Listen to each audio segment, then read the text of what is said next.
지난주의 끝은 어떻게 마무리되었죠? 셀라, 하마, 느꽃.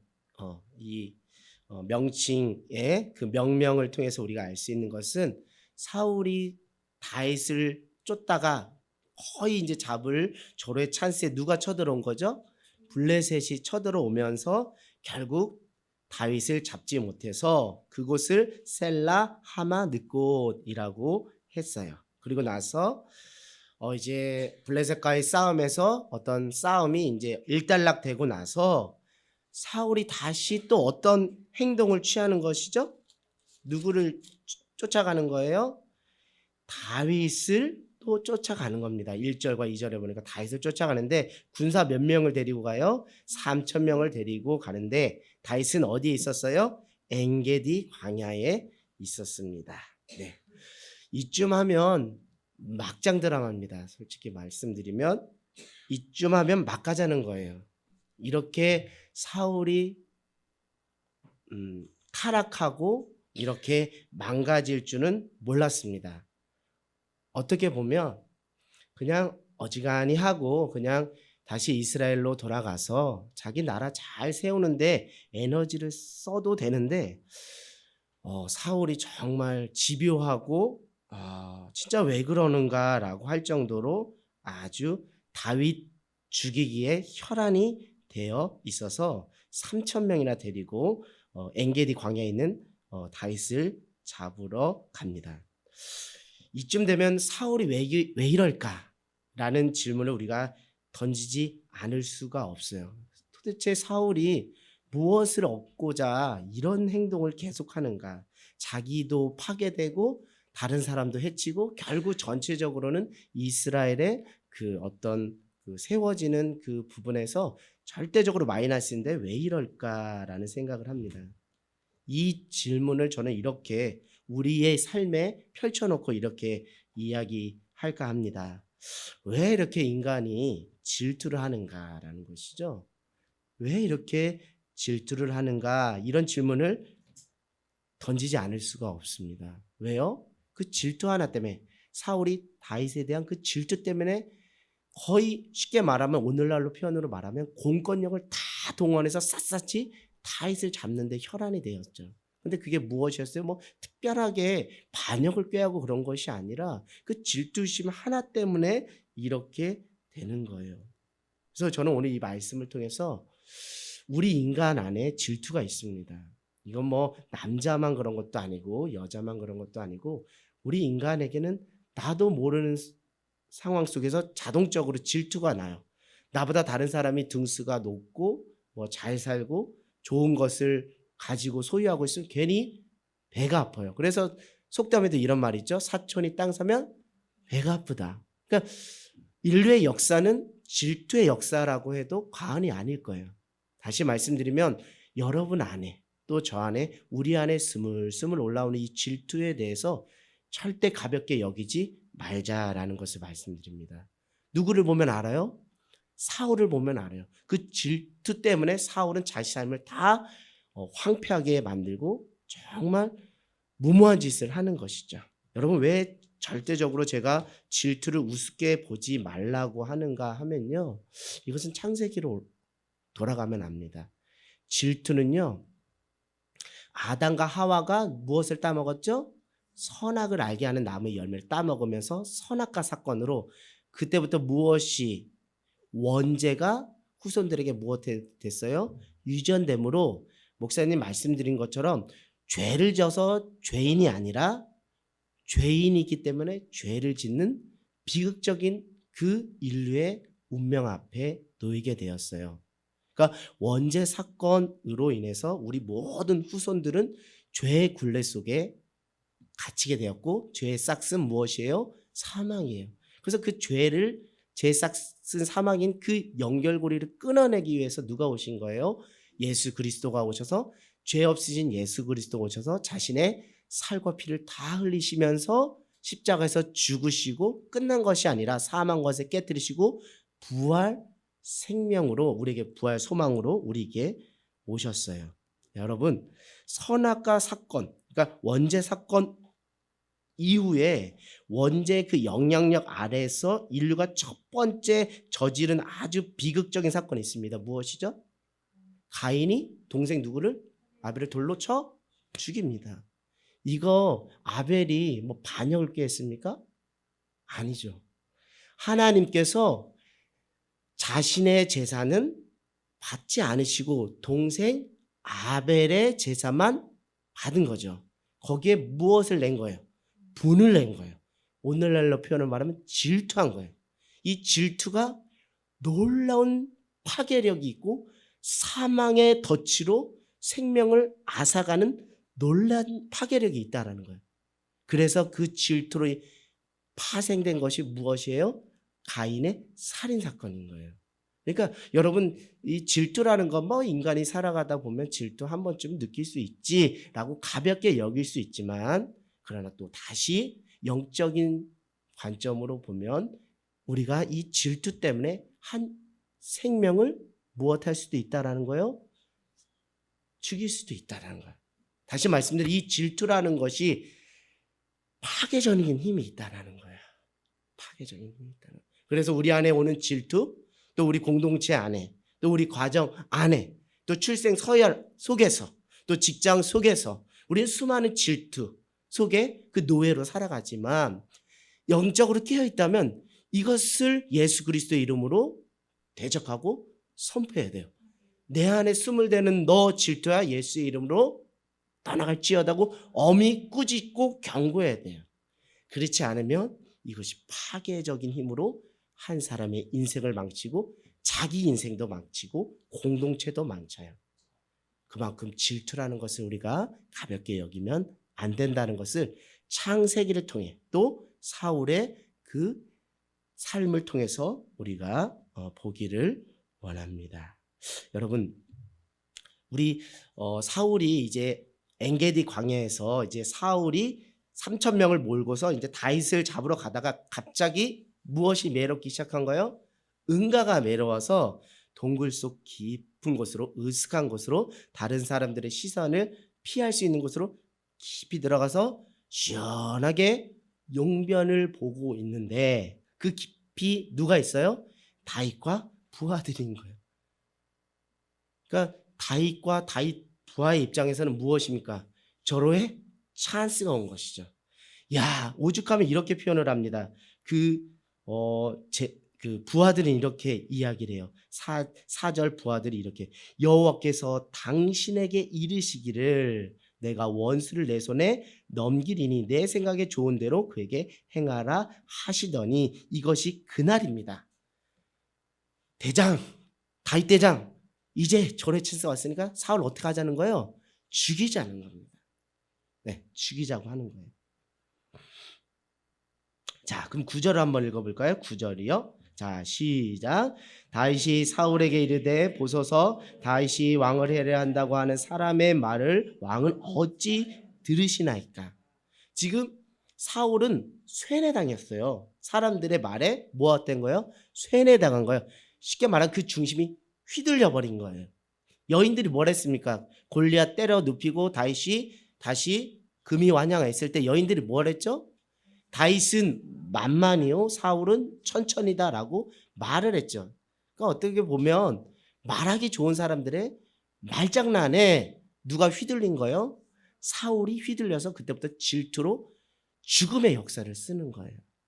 여러분, 저는 오늘 이 말씀을 통해서 우리 지지난주에 목사님께서 이게 말인지 말씀인지 분별하라라는 말씀 설교 여러분 기억하실 거예요.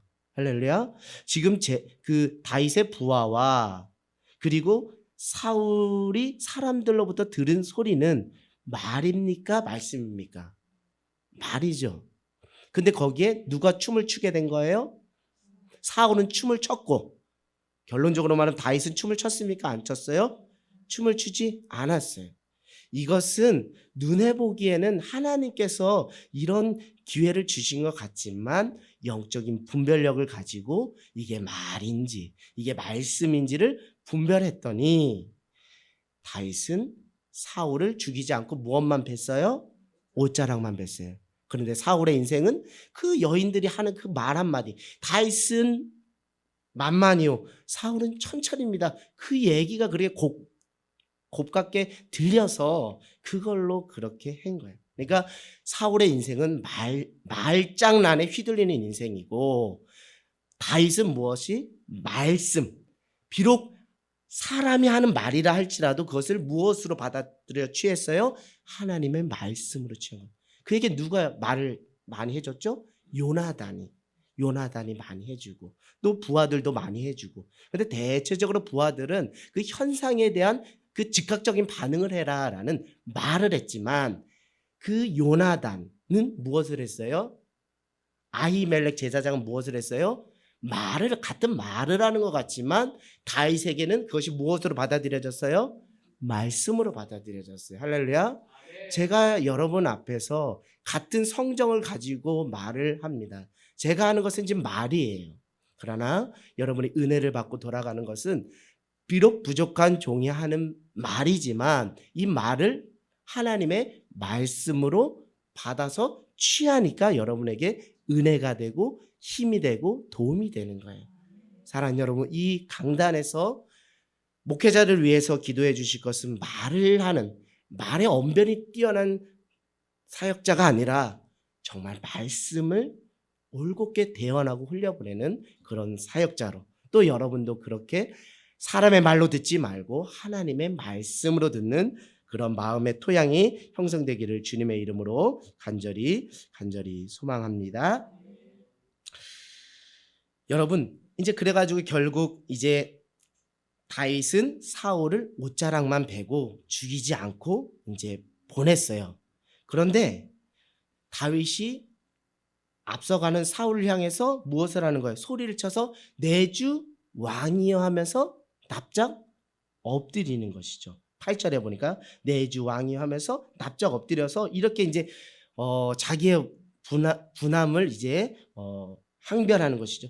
제가 언제 사울왕 당신을 죽이려고 했습니까? 왜 사울왕 당신은 사람들의 소리에 귀를 기울입니까? 저는 절대 당신을 죽일 의도가 없습니까? 이 옷자락 벤 것만 봐더라도 이게 증거가 되지 않습니까? 라고 이야기를 했더니 이것을 듣고서 무엇해요?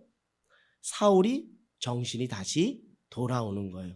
정말 무조건적인 어떤 용서와 또 화해의 제스처를 취했던 다윗을 보면서, 야 다윗아, 너는 나보다 낫다. 나는 너를 정말 죽이려고 혈안이 되었는데 너는 나를 살리고 나에게 선한 일만 했다. 나도 이미 뭐한 거 알고 있다. 20절 한번 보겠습니다. 20절 한번 볼게요. 시작. 보라, 나는 내가 반드시 왕이 될 것을 알고 이스라엘 나라가 내 손에 견고히 설 것을 아노니. 이것은 하나님의 말씀입니까? 말입니까? 지금 사울이 하나님 말씀 알았을까요? 애지당장 알았을까요? 몰랐을까요? 알았어요. 근데 한 가족 안에서도 요나단은 하나님의 약속이 누구에게 있다?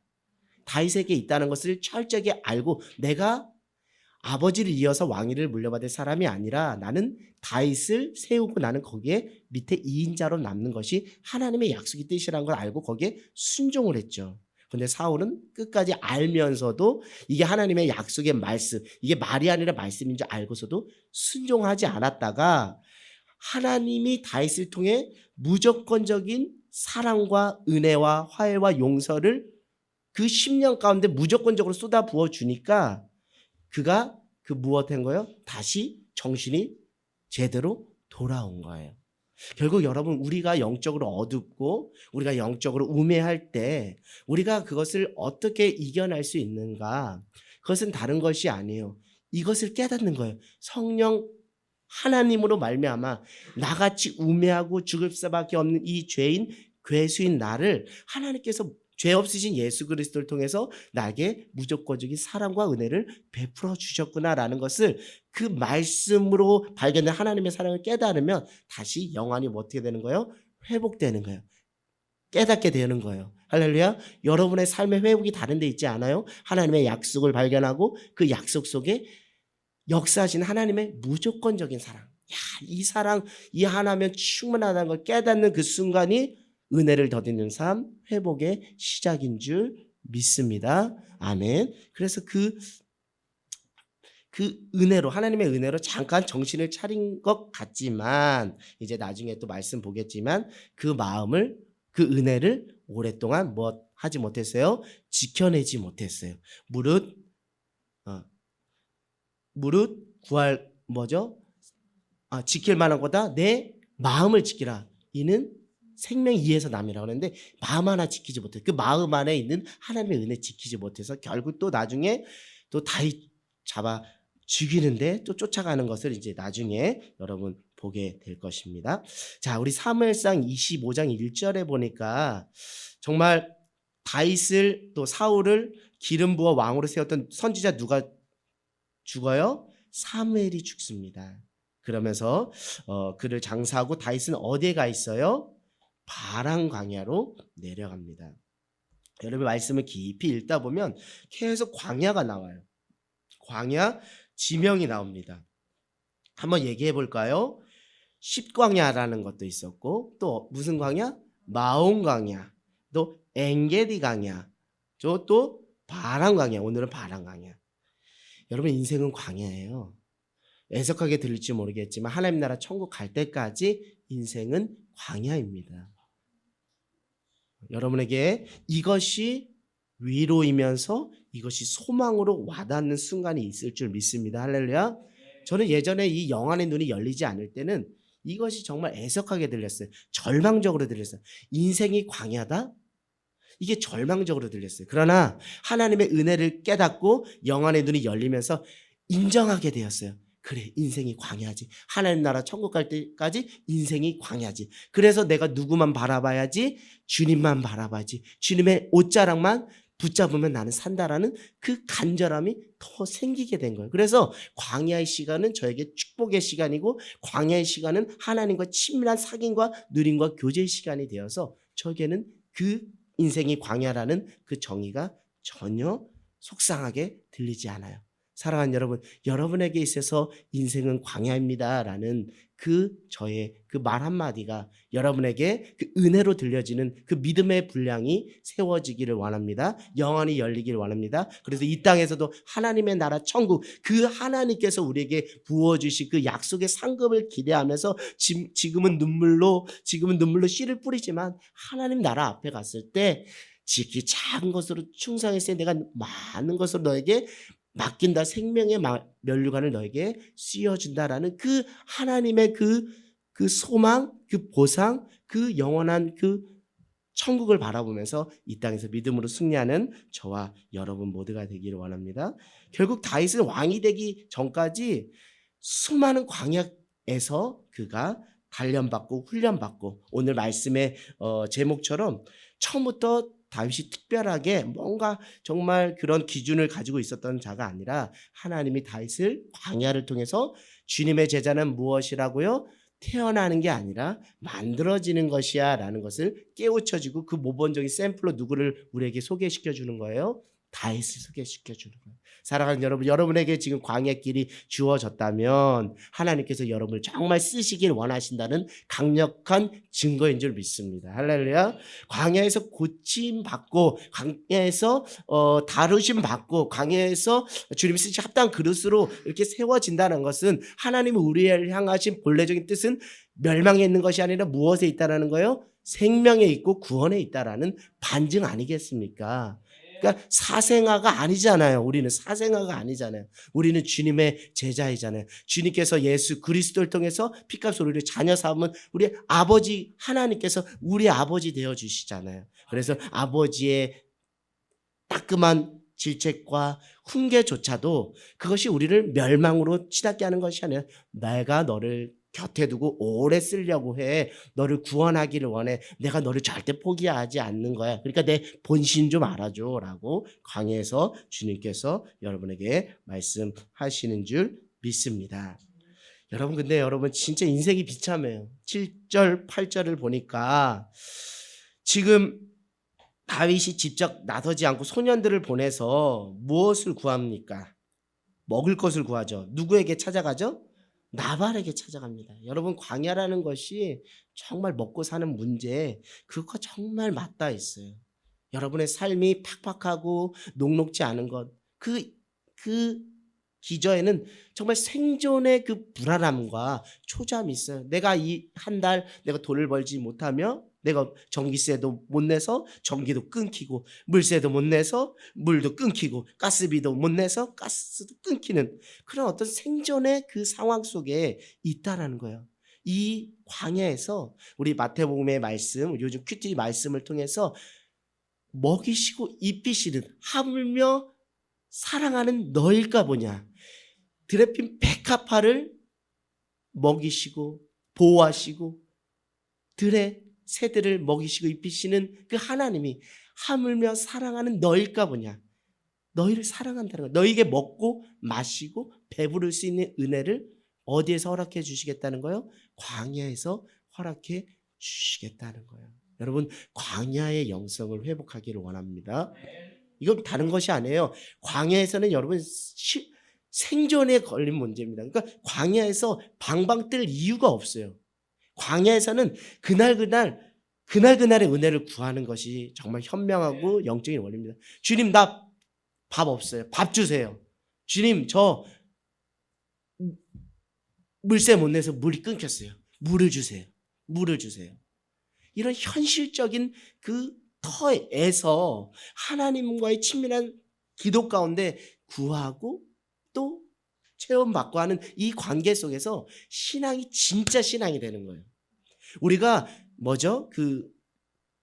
우리가 하우스 재배한 것과 자연산 그 식재료는 천지 차이입니다. 특별히 그 봄냉이 있잖아요. 봄냉이도 밭에서 정말 그 추위를 덜덜 떨면서 봄에서 그 캔 것과 하우스에서 그렇게 캔 거는 천지 차이예요.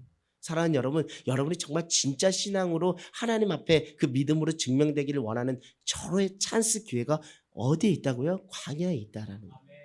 저도 그전에는 광야를 거치기 전엔 내 신앙이 정말 좋은 줄 알고 우쭐대며 까불었습니다. 아주 말도 많이 하고요. 판단도 많이 하고요. 그러나 별거 아니더라고요. 사람 별거 아니더라고요. 먹을 문제 해결 안 되면 그 믿음조차도 정말 어디 갔는지 그 믿음 하나 건사하기가 어렵더라고요. 그러면서 저는 광야에서 내 믿음의 민낯을 본 거예요. 아, 이게 내 믿음의 현주소였구나. 그러면서 하나님께 감사했어요. 주님, 이제 다시 믿음 생활 다시 시작하겠습니다. 이전에 믿음 연수, 이전에 그 어떤 봉사 경력, 모든 것, 신학적 지식 이런 거, 사역자라는 이런 거 모든 거 다 중요하지 않습니다. 먹고 마시는 문제 가운데서도 내가 믿음으로 승부수를 띄우는지 안 띄우는지부터 하나씩 주님 앞에 서겠습니다라고 하는 거예요. 사랑하는 여러분, 광야길을 걸으고 계세요? 다시 시작하시면 됩니다. 그 길 혼자 가지 않아요. 성령님께서 도우시고 역사하셔서 매일마다 말씀이 기억나고 생각나므로 그 말씀으로 살아내는 놀라운 은혜가 있게 될 줄 믿습니다. 여러분, 10절하고 11절에 보니까 이제 다윗이 소녀들한테 나발에게 가서 우리가 너희들 그 목자들 잘 지켜주고 해하지 않고 너희들 양떼들 다 지켜줬으니까 우리들을 좋게 여기서 먹을 것을 달라고 나발한테 말해라 라고 했더니 10절 11절에 나발이 정말 야박하게 이런 말을 합니다. 10절 시작. 나발이 다윗의 사환들에게 대답하여 이르되 다윗이 누구냐? 이새의 아들은 누구냐? 요즘 각기 주인에게서 억지로 떠난 종이 많다. 그러니까 정말 하찮은 사람으로 돕히자. 아유, 저 주인한테서 저기 도망쳐 나온 사람이구나 이렇게 깎아 내립니다. 그리고 니들이 어디서 왔는지, 쉽게 말해 너희들 근본이 어디 있는지 내가 알지도 못하는데 내가 왜 줘? 이러면서 아주 약을 팍팍 올리는 것이죠. 근데 여러분, 광야에서는 이런 경험들 하게 돼 있어요. 철저하게 배신을 당하게 돼 있어요. 철저하게 악인들의 아주 집요함에 아주 피눈물을 흘릴 때가 있어요. 그런데 여러분, 반대 정신으로 생각을 해보겠습니다. 반대로 생각해보면 광야에서 함께 믿음으로 갈 사람과 안 갈 사람을 하나님께서 분별해 주시는 거예요.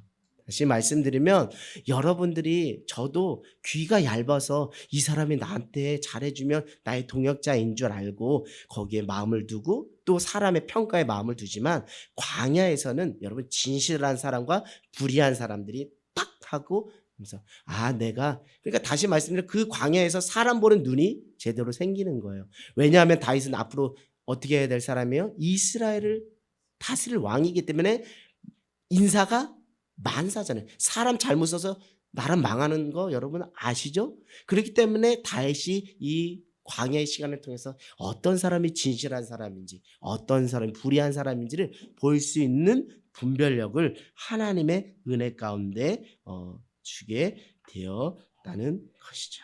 그래서 이제 이 얘기를 들으니까 지금 다윗이 뭐 어떻게 합니까? 쉽게 말해서 어떻게 해요? 어떻게 합니까? 13절에 뭐 하자? 칼 차자. 복수하자. 여러분, 사울을 살려준 다윗이거든요. 근데 오늘 나발이 먹을 거 안 줬다고. 그러니까 광야에서는 진짜 특별히 여러분들한테 다시 말씀드리는 광야길을 지나는 사람들에게는 먹는 것 갖고 정말 장난치면 안 돼요.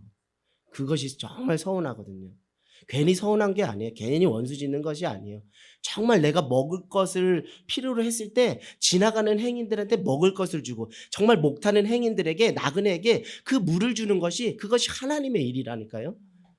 근데 이 나발은 정말 아주 욕심만 두룩두룩 있었지 사람을 향한 그 사랑을 실천하는 것은 전혀 없었어요. 그래서 열이 받아서 이제 다윗이 칼을 차고 사람들과 저 400명과 함께 나발과 그 사람들을 다 쳐 죽이자.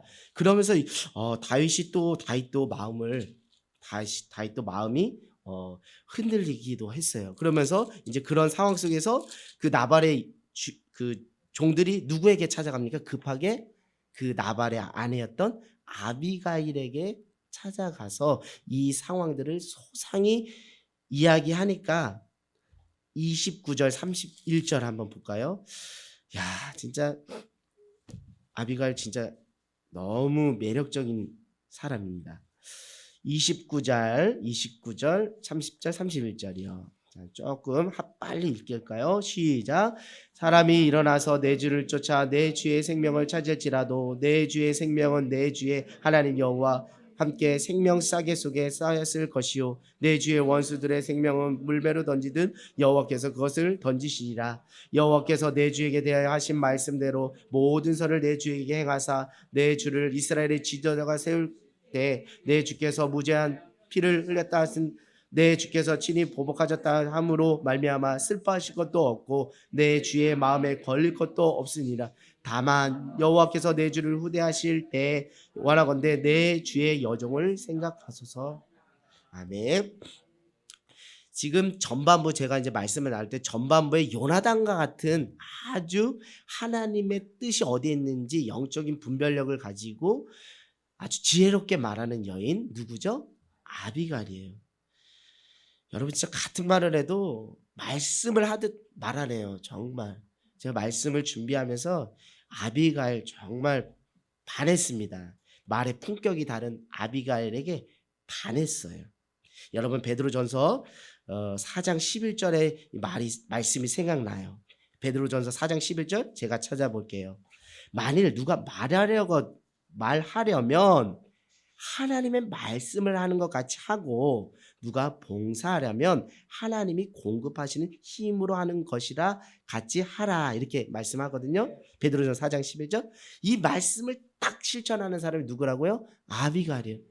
말을 하는데요. 말이라고 말이 아니잖아요. 말장난하는 사람이 있고 하나님의 말씀을 하는 것처럼 하는데 아비갈은 정말 같은 말을 해도 하나님의 말씀을 하는 것.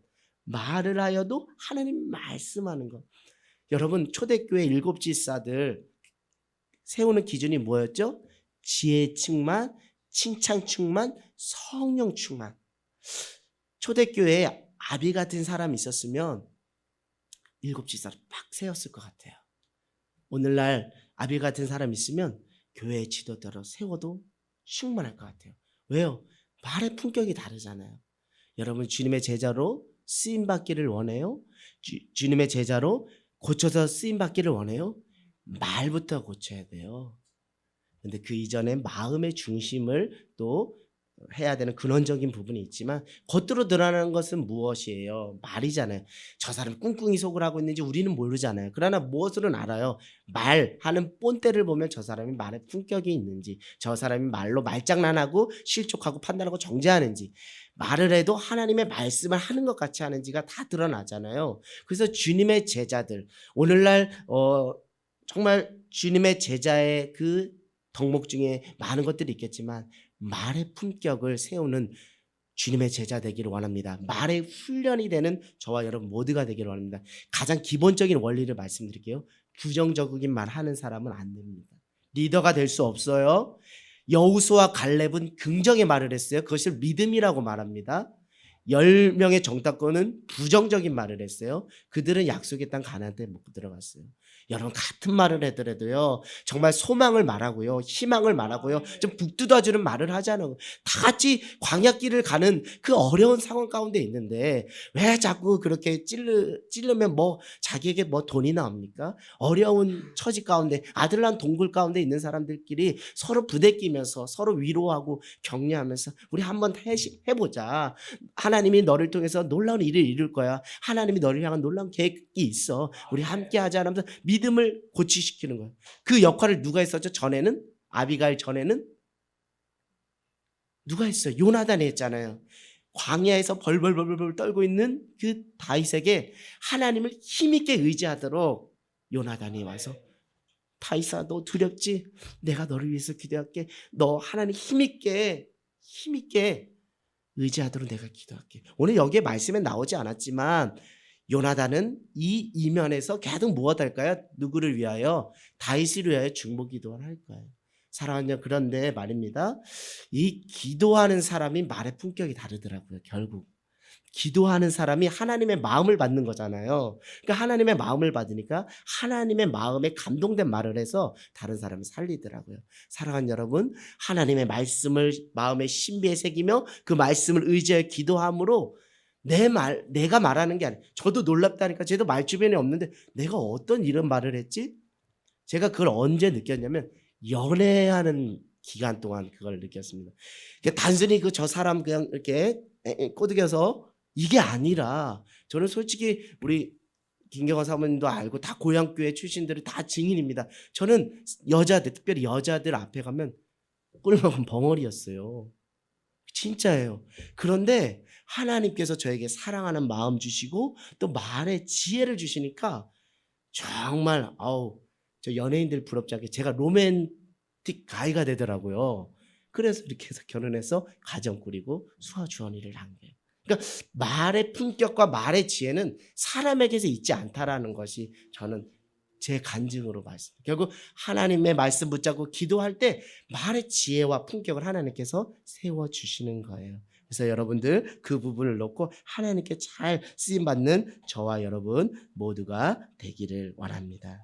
여러분 39절 읽고 우리 말씀을 마칠게요. 39절이요. 시작. 나발이 죽었담을 다시 듣고 이르되 나발에게 당한 나의 모욕을 갚아주사 종으로 악한 일을 하지 않게 하신 여호와를 찬송할지로다. 여호와께서 나발의 악행을 그의 머리에 돌리셨도다 하니라. 다윗이 아비가일을 자기 아내로 삼으려고 사람을 보내어 그에게 말하게 아멘. 아멘.